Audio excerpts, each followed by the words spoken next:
क्षमा मैया के पाए जनिया बाजे क्षमा गले में हार सिकड़ी हो गले में हार सिकड़ी दो के जमा मैया के पाए जनिया बाजे क्षमा मैया के पाए जनिया बाजे क्षमा।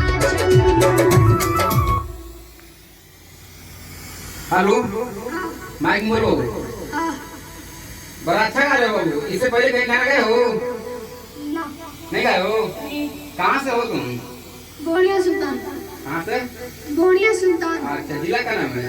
देवरिया। देवरिया से आए हो? हाँ। साथ में कौन कौन आए हैं? मम्मी चाचा। मम्मी चाचा जी है ना? हाँ। मम्मी जी के दिखाओ, मम्मी जी के। तो कैसे मेरा नंबर तुमको मिलेगा? मेरा स्टूडियो कैसे तुमको मिलेगा? गाना में यूट्यूब पर देखे और उसमें चुका के लगाया कॉल तो लग गया। अच्छा, तो गाना गा रहे हो, कैसा लग रहा है तुमको? अच्छा लग रहा है। अच्छा लग रहा है? हाँ। अच्छा, चलो ठीक है, आओ अब ना अच्छा से गाना हो रहा है। ठीक है। बहुत अच्छा।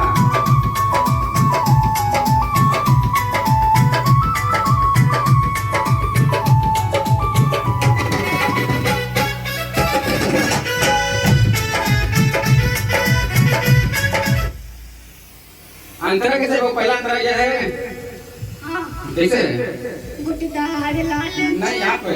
अरे होला नवरात्र में माई कैसे गाओ तक? होला नवरात्र में माई के पूजनवा होला श्रृंगार। होला नवरात्र में माई के श्रृंगार हो। ठीक है ना? आना साथ में गाना। देख कर गाना गाना, ठीक है ना?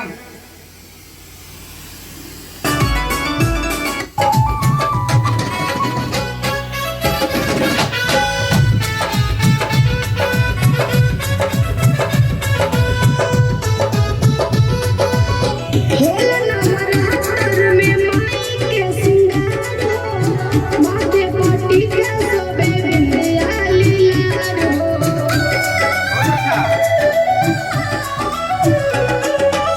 होला नवरात्र में माई के श्रृंगार हो माथे पाटी के सोबे बिंदिया लीलार हो। मोहेला रूप मोहनी हो मोहेला रूप मोहनी गम के दनादन मैया के पाए जनिया बाजे क्षमा मैया के पाए जनिया बाजे क्षमा।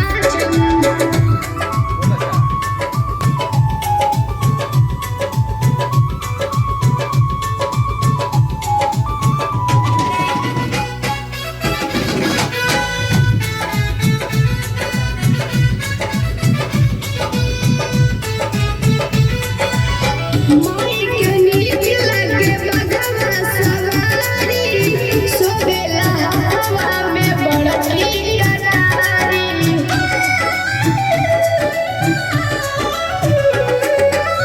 माई